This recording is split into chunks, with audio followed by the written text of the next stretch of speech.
Ladies and gentlemen, the Khojaly massacre was the killing of at least 161 Azerbaijani civilians from the town of Khojaly on 26 February 1992. According to Azerbaijani side, as well as the Memorial Human Rights Center, Human Rights Watch, and other international observers, the massacre was committed by the Armenian armed forces, reportedly with the help of some military personnel of the 366 CIS regiment, apparently not acting on orders from the command. The death toll claimed by Azerbaijani authorities is 613 civilians, including 106 women and 63 children. The event became the largest massacre in the course of the Nagorno-Karabakh conflict.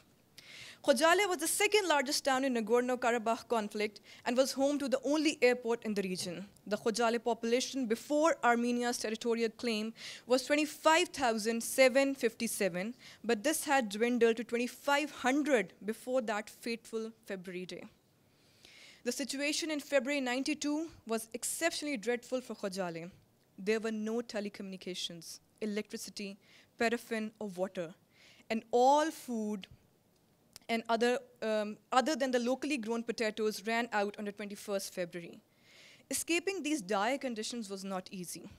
The roads from Khojaly to surrounding Azerbaijan had been cut off, blockaded by the Armenian forces and the troops of the former USSR that were still in Nagorno-Karabakh, making helicopter access the only way to reach the town, and this attracted constant Armenian gunfire. The only other option for the Khojaly population was to flee the town on foot, which was an arduous journey to safety. The inhabitants of Khojaly were at their most vulnerable on 26 February 1992. We have a short documentary over here that would be displayed. Let's take a look.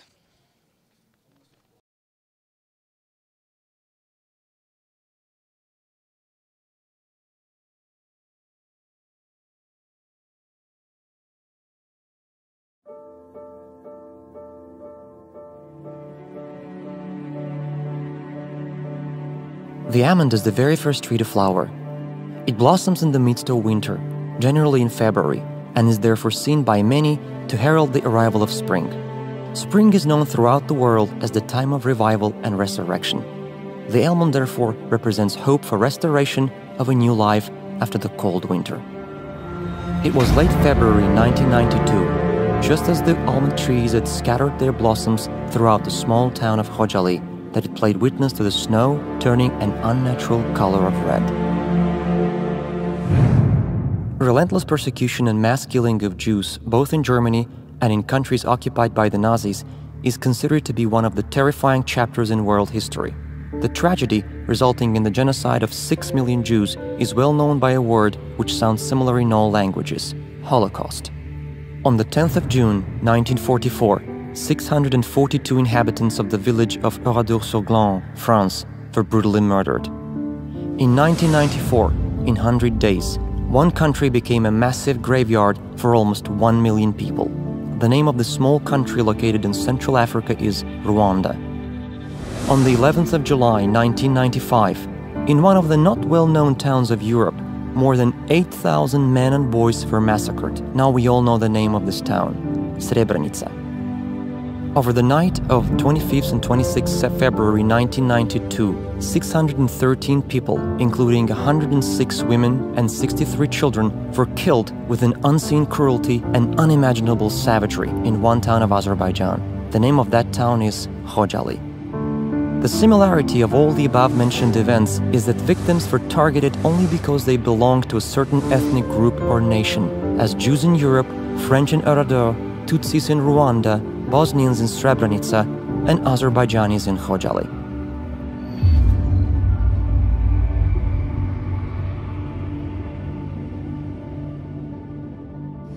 Before the Khojaly tragedy, when the Soviet Union was on the verge of collapse, Armenian terrorist organizations systematically and methodically perpetrated bloody atrocities and countless acts of terrorism against civilian population of Azerbaijan.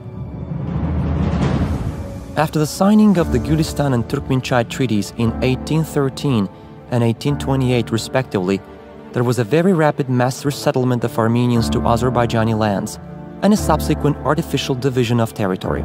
Although the Armenian incomers constituted a small minority in the region, they soon pursued a policy of political expansion and devised aggressive plans for its implementation.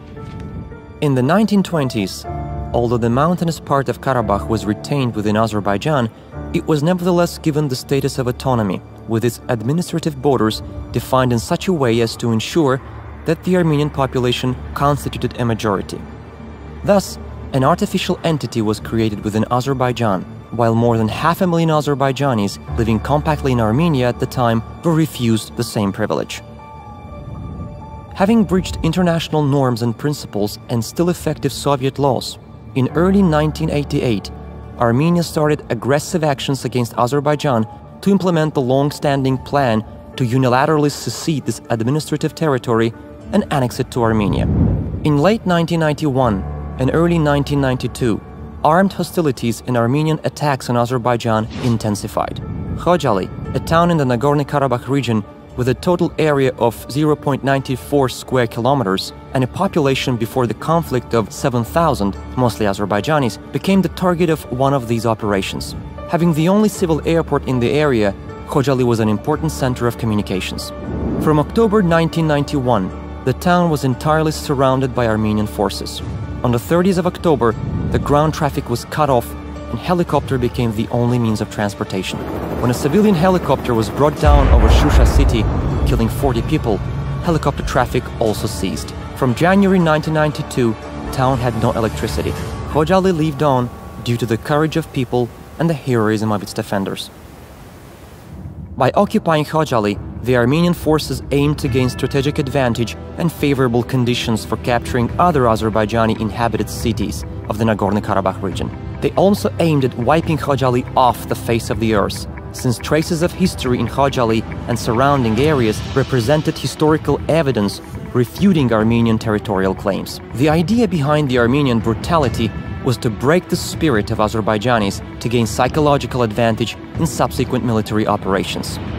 Over the night of 25th to 26 February 1992, following a massive artillery bombardment, Armenian armed forces and paramilitary units, with the support of the former Soviet Union's 366th Motorized Infantry Regiment, moved in to seize the town.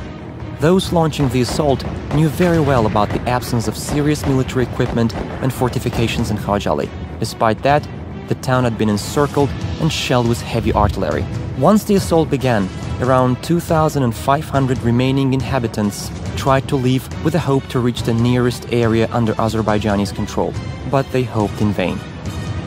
Armenia had spread rumors that allegedly a humanitarian corridor was left open for peaceful population to leave the town. However, soon it turned out that the claimed corridor was nothing but an ominous trap.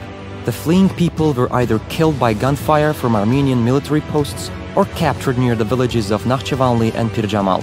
Others, mainly women and children, died from frostbite while wandering in the mountains. Only a few were able to reach Ardam. Undoubtedly, what happened in Khojaly was the largest massacre of the conflict. In all, the assault and capture of the town took the lives of 613 of its people, including 106 women, 63 children, and 70 elderly. 1,275 were taken hostage, while the fate of 150 people remains unknown. The town was razed to the ground. In the course of that tragic night, 487 inhabitants of Khojaly were wounded, including 76 children.